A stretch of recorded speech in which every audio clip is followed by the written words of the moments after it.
गच्छामि द्वितीयं बुद्धं शरणं गच्छामि द्वितीयं धम्मं शरणं गच्छामि द्वितीयं धम्मं शरणं गच्छामि द्वितीयं संघं शरणं गच्छामि द्वितीयं संघं शरणं गच्छामि तृतीयं बुद्धं शरणं गच्छामि तृतीयं बुद्धं शरणं गच्छामि तृतीयं धम्मं शरणं गच्छामि तृतीयं धम्मं शरणं गच्छामि तृतीयं संघं शरणं गच्छामि तृतीयं संघं शरणं गच्छामि पाणातिपाता वेरमणि पाणातिपाता वेरमणि सिक्खापदं समादयामि सिक्खापदं समादयामि अदिन्नदाना वेरमणि अदिन्नदाना वेरमणि सिक्खापदं समादयामि सिक्खापदं समादयामि कामेषु मिथ्याचारा वेरमणि कामेषु मिथ्याचारा वेरमणि सिक्खापदं समादयामि सिक्खापदं समादयामि मुषावादा वेरमणि मुषावादा वेरमणि सिक्खापदं समादयामि सिक्खापदं समादयामि सूरामेरय मध्यपमाडठाणा वेरमणि सूरामेरय मध्यपमाडठाणा वेरमणि सिक्खापदं समादयामि सिक्खापदं समादयामि शप्पपापस्य करणं शप्पपापस्य करणं कुशलस्योपसम्पदा कुशलस्योपसम्पदा सचित्तपर्योदपनं सचित्तपर्योदपनं एतन् बुद्धानि शासनम् एतन् बुद्धानि शासनं साधु साधु साधु साधु साधु साधु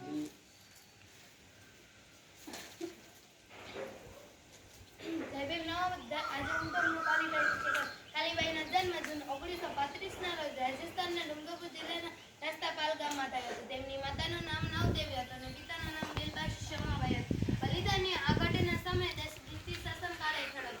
આ સમય દરમિયાન ડુંગરપુર રાજ્યના શાસન મહારાવ લક્ષ્મણસિંહ હતા. જેઓ બ્રિટિશ સરકારની મદદથી ત્યાં પોતાનું શાસન ચલાવી રહ્યા હતા. તે સમયના મહાન સમાજસેવક ભોગીલાલ પંડ્યાએ જન આંદોલન શરૂ કર્યું. તેના દ્વારા સમાજમાં દુષ્ટાઓને દૂર કરી તેના લોકોને શિક્ષણ માટે પ્રેરિત કરવાનું શરૂ કર્યું. શિક્ષણના પ્રચાર પછી ત્યાં કેટલીક શાળાઓ પણ ખોલવામાં આવી હતી, જેમાં નજીકના લોકો નાના અને મોટા બધાને શિક્ષણ આપવામાં આવતું હતું. તેમાં મહારાજ લક્ષ્મણે આ પ્રવૃત્તિ વિશે ખબર પડી ત્યારે તેઓ ચિંતિત થયા કે જે લોકો અને ખેડૂતો શિક્ષિત નથી તો તેઓના અધિકારો અને વિશેષાધિકારોની માંગ છે. આને રોકવા માટે મહારાજે કેટલાક કાયદા બનાવ્યા અને બધી શાળાઓ બંધ કરવાનો આદેશ આપ્યો. મેજિસ્ટ્રેટ દ્વારા બધી શાળાઓ બંધ કરવાનું કામ શરૂ કરવામાં આવ્યું. આ કાર્ય પૂર્ણ કરવા માટે પોલીસની અને સેનાની પણ મદદ લેવામાં આવી. સાદું જય ભીમ નમો ધર્માના ક્રિકેટ ખાડેચા છે હું બેમાં અભ્યાસ કરું છું. જય ભીમ નમો મારું નામ કુશલી છે, હું ધોરણ 7 માં અભ્યાસ કરું છું. ચમકતી सन 57 में वह तलवार पुरानी थी, खूब लड़ी वो मर्दानी वो झांसी वाली जिलकारी थी. एक એવા મહિલા જેમને બહાદુરી અને વફાદારી ઇતિહાસમાં સ્થાન ન મળ્યું પરંતુ સામાન્ય લોકોને હૃદયમાં સ્થાન આપ્યું. આજે હું તમને એક એવી વીરાંગનાની વાત કહીશ જે સમયમાં દીકરીઓને શાપનો ભાર માનવામાં આવતો હતો ને તે સમયમાં ઝલકારીબાઈએ ભારત ઇતિહાસ રચી નાખ્યો હતો. ઝલકારીબાઈનો જન્મ 22 નવેમ્બર 1830માં બુંદેલખંડમાં થયો હતો. તેનું મૃત્યુ 4 એપ્રિલ 1858માં થયો હતો. ઝલકારીબાઈનો જન્મ એક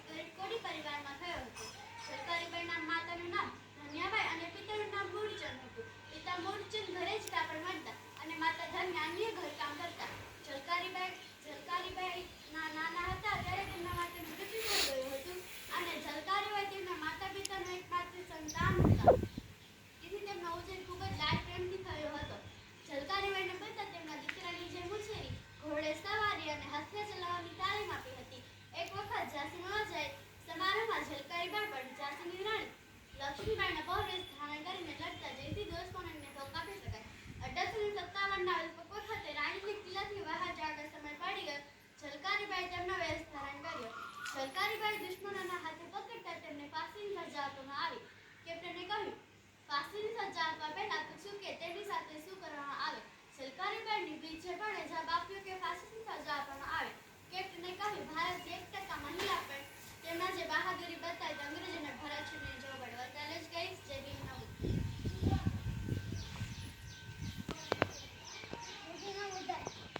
આજે તમે સમ્રાટ અશોક વિશે તમે જણાવીશ. વિશ્વના ઇતિહાસમાં હજુ 3 રાજ્ય થયા છે. તે નામ સાગર સમ્રાટનું ઉપાધિ લાગે છે. સમ્રાટ અશોક બાળપણથી જ કુશાગ્ર બુદ્ધિ અને બહાદુર હતા. રાજગાદી આવતા અશોક પોતાના સામ્રાજ્યનો વિસ્તાર કરવાનું ચાલુ કરી દીધો. તેને હાર્યા જીતેલ ભારત સહિત અફઘાનિસ્તાન, ઈરાન, શ્રીલંકા, પાકિસ્તાન, નેપાળ વગેરે જીતી લીધેલ. તેને પોતાના જીવન દરમિયાન લડેલ એક પણ યુદ્ધનો હાર મળ્યો ન હતો. કલિંગ પર ચડાઈ કરી જીત મેળવ્યા બાદ જોયેલી કુંવરજી સુમિત્રાએ તેને બૌદ્ધ ધર્મનો અંગીકાર કરી લીધો અને આજીવન બૌદ્ધ ધર્મનો વિચારમાં વિતાવવાનું નક્કી કર્યું. તેનો બૌદ્ધ ધર્મનો વિસ્તાર કરવા માટે પ્રચારકો દૂર સુધી વિસ્તારોમાં મોકલ્યા અને શિલાલેખ અને અભિલેખો દ્વારા બૌદ્ધ ધર્મનો પ્રચાર કર્યો તથા હજારો બૌદ્ધ વિહારોનું નિર્માણ કરાવ્યું તથા બૌદ્ધ શિક્ષા આપવા માટે વિશ્વવિદ્યાલય નિર્માણ કરાવ્યું. તેમાં અભ્યાસ કરવા માટે વિદેશોમાંથી વિદ્યાર્થીઓ આવતા હતા. તેને પોતાના જીતેલ રાજ્યની પ્રજાને પોતાના બાળકોની જેમ પ્રેમ કર્યો તથા સુશાસન આપ્યું. જેની યાદમાં આજે પણ આપણું રાષ્ટ્રગીત, અશોક સ્તંભ અને રાષ્ટ્રધ્વજ પર અશોક ચક્ર છે. સાબિત કરીશ જય ભીમ નવું. આજે હું તમને દક્ષિણ પૂર્વ એશિયાના સુફલાન ટીવી રામાસ્વામી કેડિયા વિશે કહીશ. તેમનો જન્મ 17 સપ્ટેમ્બર 1839 તમિલનાડુના કેરળ ગામમાં થયો. તેમનું મૃત્યુ 24 ડિસેમ્બર 1839 તમિલનાડુના એક કેરળ ગામમાં થયું. તેઓ મહાન દાર્શનિક રાજનેતા, તેઓ સમાજ સુધારક હતા. તેઓ તર્કવાદ, આત્મસન્માન અને મહિલા અધિકારના મુદ્દા ઉપર ખૂબ ભાર આપ્યો અને દેવદાસી પ્રથા અને જાતિ પ્રથાનો ઘોર વિરોધ કર્યો. તેમણે જસ્ટિસ પાર્ટીની સ્થાપના કરી. ત્યાં આગળ જઈને દલિત કટગમ થઈ, જે આજે વિચારધારા પર દક્ષિણ ભારતની તમામ રાષ્ટ્ર પાર્ટી ઉભેલી છે. તેઓના કાર્યથી દક્ષિણ ભારતની મહિલાઓ અને દલિતો પર થતા જાતીય ભેદભાવ ઘણી હદ સુધી બંધ થયા. યુનેસ્કોએ તેમના નવા એક પદે પરિણામ ખબર દક્ષિણ પૂર્વ એશિયાના આંદોલનના પિતા સમાજ સુધારક આંદોલનના પિતા અજ્ઞાતા દેકા રીત રિવાજોના દુશ્મન તરીકે ઓળખાય. બસ આટલું જ કહીશ. જય ભીમ નમો. જય ભીમ નવો અધ્યાય. આજે હું તમને બહુજન પ્રતિપાલક છત્રપતિ શિવાજી મહારાજનું કહીશ. તેમનો જન્મ 19 ફેબ્રુઆરી 1630માં થયો હતો. તેમનું મૃત્યુ 3 એપ્રિલ 1620માં થયો હતો. બહુજન પ્રતિપાલક છત્રપતિ શિવાજી મહારાજે પશ્ચિમ ભારતમાં મરાઠા સામ્રાજ્યની સ્થાપના કરી હતી. તેમના માતા વિજયાબાઈને દેખરેખ નીચે બચપનમાં જ કલા, રાજપાટ, ન્યાય જેવી ભાષાનું શિક્ષણ મેળવ્યું હતું. તેઓએ જોયું કે લોકો સરજામ્યા અને સમરવાળી બનીને લોકોને લૂંટી રહ્યા છે. ધર્મના નામ પર લોકો સાથે લૂંટ ચલાવી રહ્યા છે. તેઓ તે વાતાવરણ અને ઘટનાઓને સમજવા લાગ્યા. તેથી 12 શિવાજીના હાથમાં અન્ય વિરુદ્ધ ક્રાંતિકારી યુદ્ધ ચલાવ્યું હતું. જેઓ 1978 પોતાનો રાજ્યાભિષેક કરાવ્યો. તેથી જ્યોતિરાવ ફૂલે શિવાજી મહારાજની સમાધિ રાયગઢના કિલ્લા પર શોધી શિવાજી મહારાજને માર્ચવી તે લોકો સમજ થઈ ગયા. બસ સાબિત કરી તે ભીમ નમો અધ્યાય. આજે હું તમને કેવા મહાનના કિસ્સા જણાવવા જઈ રહી છું, જેમણે બાપ સાહેબ જેવા સંગઠન અને બહુજન સમાજ પાર્ટીની સ્થાપના કરી. તેઓ માનીવર કાશીરામ સાહેબનો જન્મ 15 માર્ચ 1935 રોજ પંજાબના રમાપુર ગામમાં થયો હતો. તેમનું મૃત્યુ 9 ઓક્ટોબર 2006 નવી દિલ્હીમાં થયો હતો. તેઓ ભારતીય રાજનીતિક અને સમાજ સુધારક હતા. તેઓએ દલિતો, પછાતો અને લઘુમતીઓના લડકીકરણ માટે આજીવન સંઘર્ષ કર્યો. તેઓએ ગીતાજી બંધારે ઉત્તર પ્રદેશની ધજા એવી ફટકારી કે ત્યાંના માણસો ચોંકી ગયા અને જોયું કે દલિત અને સામાન્ય માણસ પોતાના બળ ઉપર કેટલું કરી શકે છે. ડોક્ટર બાબાસાહેબ આંબેડકર કહીને ગયા છે કે જે સમાજનો ઇતિહાસ નહીં હોય તે કદી પણ શાસન કરી શકશે નહીં. કારણ કે ઇતિહાસથી પ્રેરણા મળે છે, પ્રેરણાથી જાગૃતિ મળે છે, જાગૃતિથી સોચ મળે છે, સોચથી તાકાત મળે છે, તાકાતથી શક્તિ મળશે અને શક્તિથી શાસક બને છે. ડોક્ટર બાબાસાહેબ આંબેડકરના કામ માટે માનનીય કાશીરામ સાહેબે પોતાના DRDOની વૈજ્ઞાનિક તરીકે નોકરીમાંથી રાજીનામું આપી સંપૂર્ણ જીવન રાજીનામું આપી બાપ સાહેબની સ્થાપના કરી. તેમાં ડીકે ખાપરે સાહેબ, દીના ભાણા સાહેબ અને માનનીય કાશીરામ સાહેબે કામ કર્યું. આ બધા જ મહાનાયકો કોણ બહાર પાડ્યા? તો કે દીના ભાણા સાહેબ, માનનીય કાશીરામ સાહેબ અને ડીકે ખાપરે સાહેબે. કાશીરામ સાહેબે કહીને ગયા છે કે તમારા અધિકારની લડાઈ હવે તમારે જ લડવાની છે. હવે હું પાછો નહીં આવું. આ ક્રાંતિનો રથ હું ઘણા દુઃખો અને સંઘર્ષો સહીને અહીંયા સુધી લઈ આવ્યો છું. હવે તમારે તેને આગળ લઈને જવાનો છે. કાશીરામ સાહેબ એક વક્તા પણ હતા. જ્યારે તેમના ઘરની બાજુમાં વક્તા તરીકે બોલાવવામાં આવે છે ત્યારે તેમના માતા પિતાને ખબર પડે છે. ત્યારે તેમના માતા પિતા ત્યાં દોડ્યા જાય છે અને કાશીરામ સાહેબને કહે છે, ચાલ કાશીરામ, હવે તો ઘરે ચાલ. પણ કાશીરામ સાહેબ જવાબ આવે છે કે હજી તો આ સંબંધ મારો ઘણો આગળ લઈને આવવાનો છે. હજી તો આ સંબંધ મારો ઘણો સુધારવાનો છે. હજી હું ઘરે પાછો નહીં આવું. કે આસાન નથી કાશીરામ સાહેબ બનવું. કાશીરામ સાહેબ બનવું એટલે કે નીવની ઈંટ બનવી. નીવની ઈંટ બનવી. જ્યારે આથી બેસી જાય છે ત્યારે તેને સૂર્ય મારીને ઊભો કરવામાં આવે છે. આ સમાજ પણ એવી જ છે જેને આપણે ઊભી કરવાની છે. આ મારું છેલ્લું અને આખરી વાક્ય. જેને જવાબીમાં ચમચાગીરી લટ લાગી જાય છે એની આખી ઉંમર દલાલીમાં નીકળી જાય છે. જય ભીમ નમઃ નામ નેમી 14 અભ્યાસ કરું છું. આજે હું તમને તથાગત બુદ્ધ વિશે કહીશ. તથાગત બુદ્ધનો જન્મ ભારતના અવતાર ખાતર રાજ્ય વ્યવસ્થા ધરાવતા સાક્યવંશ સાથેના રાજકુમાર તરીકે થયો હતો. તેમનો ઉછેર બાળપણથી તમામ સુખ સુવિધા સાથે કરવામાં આવ્યો તથા તમામ પ્રકારના શોખ તેમને દૂર રાખવામાં આવ્યા હતા. તેમના લગ્ન યશોદા નામની રાજકુમારી સાથે થયા હતા, જેનાથી તેમને રાહુલ નામનો પુત્રનો જન્મ થયો.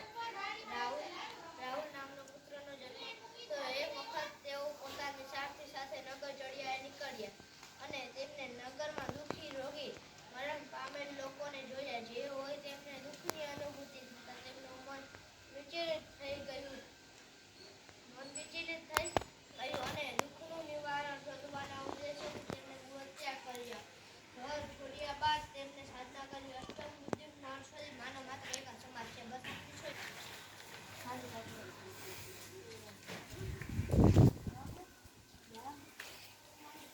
સાવધાન, વિશ્રામ, સાવધાન, રક્ષા. તમારે મહાનાયકો સલામી જગ્યાએ સલામી દે.